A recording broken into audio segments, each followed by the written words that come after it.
ආයුබෝවන් ඔයාලා හැමෝටම දිනීස් කිචන් YouTube channel එකට ඔයාලව ගොඩක් ආදරයෙන් පිළිගන්නවා. ඉතින් මම අද කියලා දෙන්න හදන්නේ මේ රසම රස පෑන්කේක් කොහොමද හදාගන්නේ කියලා. මගේ වීඩියෝස් අලුතින් බලන කෙනෙක් නම් මතක ඇතුව මාව subscribe කරලා like එකක් comment එකක් පහලින් දාගෙන යන්න. අපි බලමු දැන් මේක හදාගන්නේ කොහොමද කියලා. අපිට මේකට අවශ්‍ය වෙනවා පාන් පිටි ග්‍රෑම් 200ක්, ගාගත්ත පොල්, බිත්තරයක්, වැනිලා, උකු පොල් කිරි මිලිලීටර් 170ක ප්‍රමාණයක්, සීනි ග්‍රෑම් 100ක්. ඉතින් අපි බලමු කොහොමද පොල් පැණි එක හදාගන්නේ කියලා. භාජනයේ රත් වෙන්න තියලා සීනි තේ හැඳි 4ක ප්‍රමාණයක් මේ විදිහට එකතු කරගන්නවා. සීනි ටික හොඳට කැරමල් වෙනකම් මෙන්න මේ විදිහට අපි ලිපේ තියාගන්න ඕනි. ඊට පස්සේ අපි මේකට උණු වතුර ටිකක් එකතු කරගන්නවා. ඔයාලා උණු වතුර එකතු කරගත්තට පස්සේ ඉක්මනින් සීනි එකත් එක්ක හොඳට කලවම් කරගන්න. ඊට පස්සේ අපි මේකට ඉතුරු සීනි ටිකත් මේ විදිහට එකතු කරගන්නවා.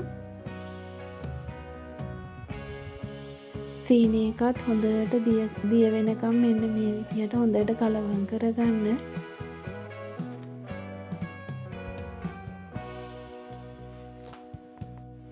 සීනි ටික හොඳට දිය වුණාට පස්සේ ඔයාලට පේනවා ඇති සීනි පැණි එක හොඳට බුබුලු දාලා එනවා.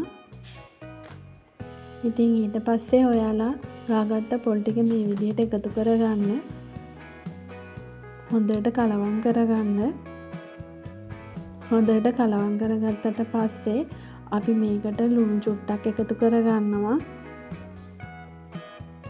වැනිලා තේ හැඳි 2 ප්‍රමාණයක් එකතු කරගන්නවා. පොල් පැණි එක අපි හොඳට මික්ස් කරගන්න ඕනි. ඊට පස්සේ ඔයාලා ගොඩක් හොඳට මතක තියාගන්න පොල් පැණි එකේ තෙත ගතිය ගොඩක් අඩු වෙනකන් ලිපේ තියාගන්න යන්න එපා. මොකද පොල් පැණි එක තෙත ගතියට තියෙනකොට තමයි ගොඩක් රසයි. ඉතින් ඔයාලා මෙන්න මේ ගානට පොල් පැණි එක තියෙනකොට ලිප ඔෆ් කරගන්න. ඉතින් මමත් ලිප ඔෆ් කරගෙන මෙන්න මේ විදියට පොල් පැණි එක හොඳට කලවම් කරගන්නවා. ඉතින් අපි මේ විදියට වෙනම භාජනයකට පොල් පැණි එක අයින් කරගමු. ඉතින් මේ තියෙන මම හදාගත්ත පොල් පැණි එක අපි මුලින්ම බලමු පෑන්කේක් එකට අවශ්‍ය බටර් එක කොහොමද ලැහැත්ති කරගන්නේ කොහොමද කියලා. ඉතින් මුලින්ම අපි කරන්න ඕනි බෝල් එකට බිත්තරයක් මෙන්න මේ විදියට දාගෙන හොඳට බීට් කරගන්න ඕනි. ඊට පස්සේ අපි මේකට පොල් කිරි ඔක්කොම ටික එකතු කරගන්නවා මේ විදිහට. ඊට පස්සේ හොඳට කලවම් කරගන්න.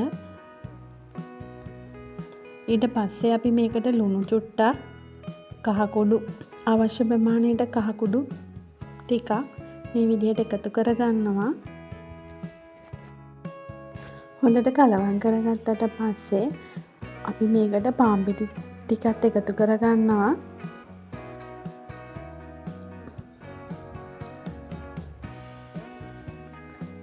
ඉතින් මේ විදියට පාන් පිටි ටික ටික එකතු කරගනිමින් අපි හොඳට මික්ස් කරගන්න ඕනේ.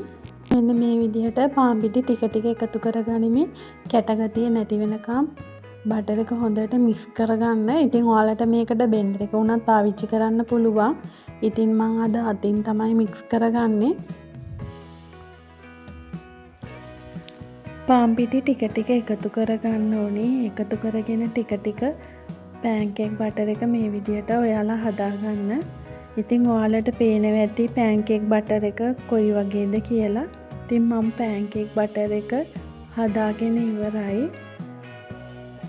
මෙන්න මේ විදියට තමයි පදම තියෙන්නේ. ඔයාලට පේනවා ඇති. මෙන්න මේ ගානට උකුවට හොඳට තියෙන්න ඕනි. මික්ස් කරගත්ත පෑන්කේක් බටර් එක අපි පෙරා ගන්න ඕනි. පෙරා ගත්තට පස්සේ පියනකින් වහලා මේ විදිහට විනාඩි 10ක් 15ක් අතර කාලයක පැත්තකින් තියාගන්න ඕනි. ඉතින් මේ තියෙන විනාඩි 15කට විතර පස්සේ ගත්ත පෑන්කේක් බටර් එක ඉතින් ඔයාලා මේ විදිහට හොඳට කලවම් කරලා බලන්න. ඒක හරි ගානට උකුවට තියෙනවා. මේ විදිහට තැටියක් ලිපේ තියාගන්න. තැටිය ටිකක් රත් වුණාට පස්සේ මේ විදිහට තෙල් ටිකක් ගාගන්න. ඊළඟට ලිපේ ගින්දර හොඳටම අඩු කරලා තියාගන්න. ඔයාලා තැටිය ගොඩාක්ම රත් කරගන්නත් එපා. දැන් මේ වගේ බටර් එක දාගන්නවා. ඉතින් ඔයාලට අවශ්‍ය ප්‍රමාණයට බටර් එක දාගන්න. ගොඩාක් ඝනකමට පෑන්කේක් එක හදාගන්න යන්න එපා. මෙතනදි වැදගත්ම දේ තමයි බටර් එක දාගන්නකොට පෑන්කේක් එක ගොඩාක්ම ඝනකමට හදාගන්න යන්න එපා. මෙන්න මේ වගේ තුනීවට ඔයාලත් හදාගන්න. ඊළඟට ඔයාලා මතක ඇතුව ලිපේ ගින්දර හොඳටම අඩු කරලා පෑන්කේක් එක පැත්තක් විතරක් පුච්ච ගන්න. දැන් ඔයාලට පේනවා ඇති පෑන්කේක් එක මේ වගේ ගැලවිලා එනවා. පුච්චගත්ත පෑන්කේක් එක මේ විදිහට තැටියට දාගන්න. මෙන්න මේ විදිහට පෑන්කේක් එක දාගත්තට පස්සේ අවශ්‍ය ප්‍රමාණයට පැණි පොල් ටික තියාගන්න ඕනි. ඉතින් මේ විදිහට අවශ්‍ය ප්‍රමාණයට පැණි පොල් ටික දාගත්තට පස්සේ රස්නිය පිටම අපි පෑන්කේක් එක රෝල් කරගන්න ඕනි. එතකොට හොඳටම ඇලිලා තියෙනවා පෑන්කේක් එක. මෙන්න මේ විදිහට පරිස්සමින් පෑන්කේක් එක රෝල් කරගන්න. රස්නේ පිටම ඔතාගත්තට පස්සේ පෑන්කේක් එක හොඳට ගැලවෙන්නේ නැතුව ඇලවිලා තියෙනවා. ඉතින් මේ තියෙන්නේ මම හදාගත්ත පෑන්කේක් එක. ඉතින් අපි ඒ වගේ තව පෑන්කේක් එකක් හදන විදිය බලමු.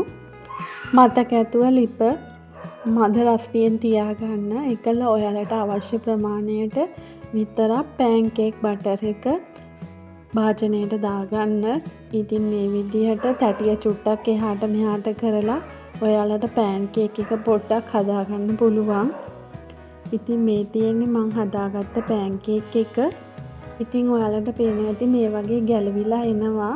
ඊට පස්සේ අපි භාජනයකට මෙන්න මේ විදිහට පෑන්කේක් එක දාගන්නවා. ඉතින් රස්නිය පිට පැණි පොල් එක මෙන්න මේ විදිහට අපි දාගන්න ඕනි. ඊට පස්සේ රස්නිය පිටින්ම පෑන්කේක් එක රෝල් කරගන්න ඕනි.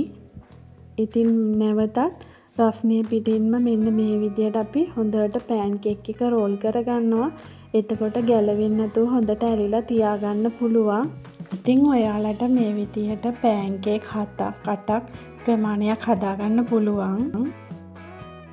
ඉතින් මේ පෑන්කේක් එක හරිම රසයි. ඔයාලත් ගෙදරදී මේ රසම රස පෑන්කේක් එක හදලා බලන්න. ඉතින් මගේ වීඩියෝස් හොඳයි නම් මතක ඇතුව ෂෙයා කරන්න, ලයික් කරන්න, කමෙන්ට් කරන්න. තවත් වීඩියෝ එකකින් හම්බ වෙන්න. ගිහින් එන්න.